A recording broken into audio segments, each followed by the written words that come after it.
M경제 뉴스 지금부터 시작합니다. 구독과 좋아요. 이번 뉴스는 두산 로보틱스 산업용 협동 로봇 개척 일본과 덴마크에 도전장을 냅니다 라고 되어 있습니다.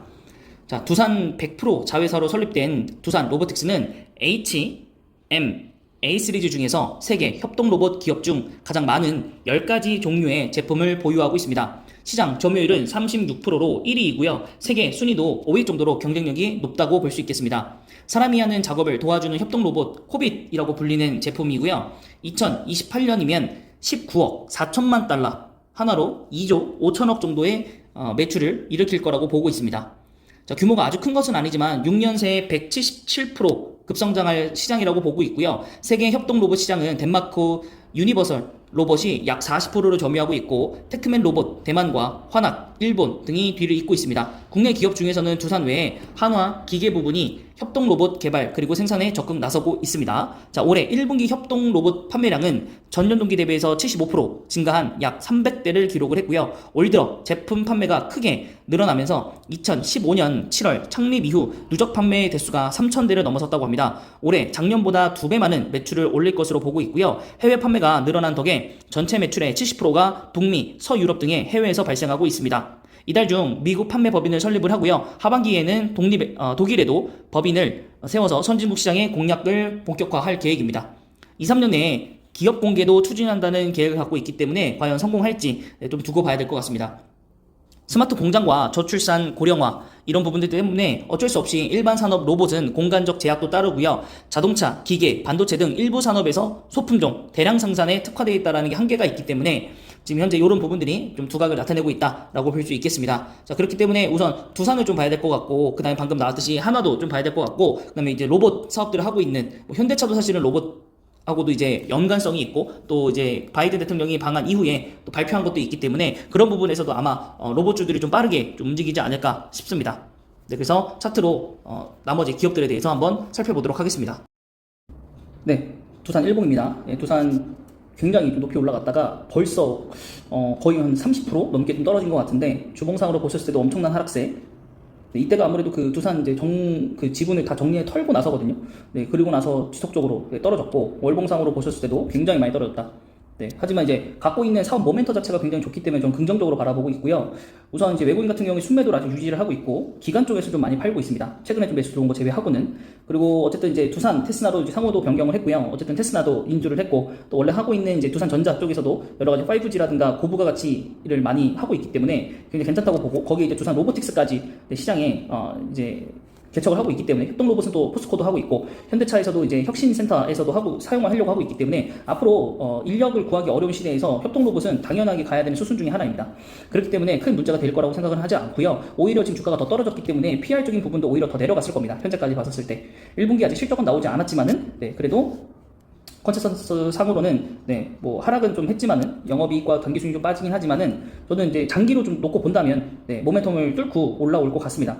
네, 특히나 이제 수소 쪽 이제 많이 여러 가지가 열리고 있잖아요. 현재 또 내일 또 그 세계 수소 협의체가 또 발족이 되고 하기 때문에, 또 두산은 가스터빈 이쪽으로도 갖고 있고 수소 쪽으로도 모멘텀을 갖고 있기 때문에 전혀 나쁘지 않다라고 좀 볼 수 있겠습니다. 자, 그다음에 로봇 즉 보면 현대 위아 쪽에서도 이제 로봇 쪽이 나오고 있고, 자율주행 이쪽이라도 또 엮여 있거든요. 그렇다 보니까 자동차 이제 PBV 쪽만 볼 게 아니라 어쨌든 그쪽은 좋아집니다. 어쨌든 기아가 훨씬 더 많이 나중에는 차량 쪽으로 할 거고, 현대차 같은 경우에는 이제 현대차를 아마 뗄 겁니다. 떼고 나서 플랫폼을 이제 로보틱스 쪽으로 아마 방향을 선회하지 않을까. 자율주행 그리고 UAM으로 아마 회사가 좀 많이 바뀔 것 같습니다. 제 생각에는. 그러다 보면 당연히 현대 위아하고 기아랑 더 연결되는 상황이 더 많이 발생하겠죠. 현대 모비스도 마찬가지고. 네, 그렇다 보니까 현대 위아는 뭐 이쪽 아니고도 또 이 로보틱스로도 이제 연결을 해주고 있기 때문에 괜찮지 않나. 여기 써 있잖아요. 지능형 로봇 시장에도 진출을 했고, 자율주행 분류 로봇도 또 첫 선을 보이고 있고, 그렇기 때문에 현대 위아도 굉장히 좋은 모멘텀을 갖고 있다. 주가가 낮지만 굉장히 좋다. 네, 물론 지금 외국인과 기관이 모두 다 순매도인 상황이긴 하지만, 오히려 이럴 때 매수를 잡아놓는 게 좋지 않을까라고 생각이 듭니다. 물론 아직 코스피나 코스닥 시장이 좋진 않아서 추가적인 하락이 나올 수 있긴 하겠지만은, 그러니까 보수적으로 좀 봐야 된다. 그래서 현금적 여유를 갖고 계신 분이 분할 매수로서 접근을 좀 해보시기 바라고요. 아직 1분기 실적 나왔죠. 505억 원, 515억 원, 잘 나왔네요. 전년 동기 대비해서도 잘 나왔고 전분기 대비해서도 굉장히 잘 나왔고 컨센서스는 무난하게 될 것 같은데 이렇게 채우더라도 PR이 11배밖에 되지 않았기 때문에 괜찮다라고 좀 볼 수 있겠습니다. 자, 그 다음은 이제 오늘 이미 가버려가지고 아쉽긴 한데 미리 좀 올렸어야 되는데 제가 영상을 좀 분리하다 보니까 미리 좀 말씀 못 드렸는데 유일로보틱스, 유일로보틱스 같은 경우에도 결국에는 이제 그 로봇 산업의 좀 핵심적인 기업이다 보니까 지금 주가가 한 방에 날아가 버렸고, 그래서 다른 차트는 보는 의미가 없을 것 같고요.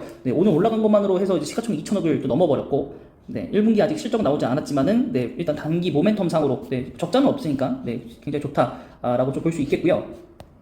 그 다음에 현대차랑 관련이 있는 회사는 바로 레인보우 로보틱스입니다. 여기도 오늘 일단은 상승을 했고요. 아무래도 거의 상한가는 아니었겠네요. 한 1차 VR 정도까지는 아마 걸렸던 것 같은데, 그래서 주봉상으로 보셨을 때도 이미 시세가 한번 나왔습니다. 그래서 뭐 추가적으로 시세가 나올 수도 있어요. 지난번에 한번 로봇주들 갈 때 시세 받을 때 한 번에 다다다닥 가버렸기 때문에 갈 수 있을 것 같고, 기간이 이제 매도 중이고 외국인은 매수 중입니다. 그래서 1분기 오늘 나왔는데 1분기 영업이익 같은 경우에 흑자 전환했다고 나옵니다. 흑자 전환했고 6억 원, 매출이 36억 원. 외우기 쉽네요. 36억 원, 6억 원. 전분기 대비 살짝 좀 소폭 하락했지만 전년 동기 대비해서는 굉장히 좋게 나왔다. 그리고 연 초기로 처음으로 흑자로 시작하는 그런 해이지 않나 싶고요. 레인보우 로보틱스도 제가 현대차랑 연결되어 있기 때문에 열심히 좀 봐주셔라 라고 말씀드렸고, 결국에는 그게 이제 흐름이 좀 걸리지 않을까라고 좀 생각을 합니다.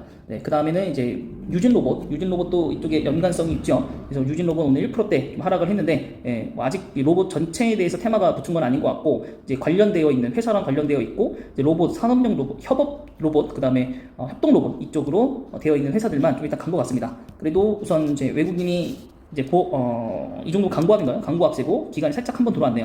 여기도 보시면 이제 LG와 현대와 자율주행 로봇이기 때문에 여기도 결코 나쁘지는 않다라고 좀 볼 수 있겠고, 1분기 흑자로 시작을 했습니다. 그래서 나빠 보이지는 않습니다. 나빠 보이지는 않고, 그 다음에 이제 휴림 로봇도 한번 봐야죠. 휴림 로봇도 한번 봐야 되고, 이렇게 여기도 지금 뭐 너무 올라있기 때문에 가지 않은 것 같네요. 올라온 상태에서 아직 뭐 딱히 하락을 안 해가지고 기간은 계속 매도세이고, 기간도 아직은 매수세네, 아직은.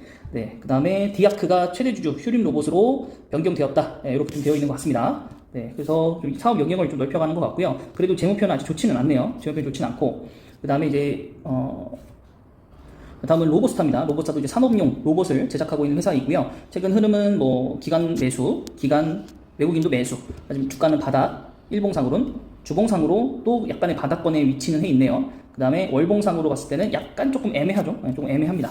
애매한데 보시면은 작년 흑자 전환을 했지만은 아직 1분기가 뜨지 않아서 과연 이번에도 흑자 전환할 수 있을 것인가? 거기를 한번 집중해 보셔야 될 것 같습니다.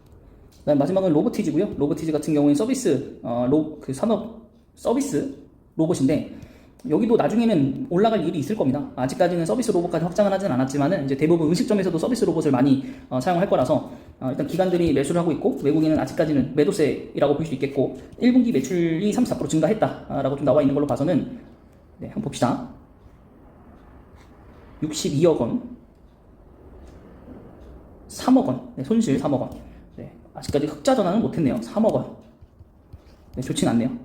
일단 뭐 나쁜 것도 아니고, 여기 뭐 흐름들 보시면 회사가 운영되는 게 신기하긴 하네요. 이렇게 되는데 어쨌든 지금 로봇주들이 이미 한번 좀 움직여 버려가지고 좀 안 좋습니다만, 그래도 이제 아직 올라가지 않은 종목들이 있으니까 다시 한번 좀 살펴보시고 투자 유의하시기 바라겠습니다. 이번 영상은 여기까지입니다.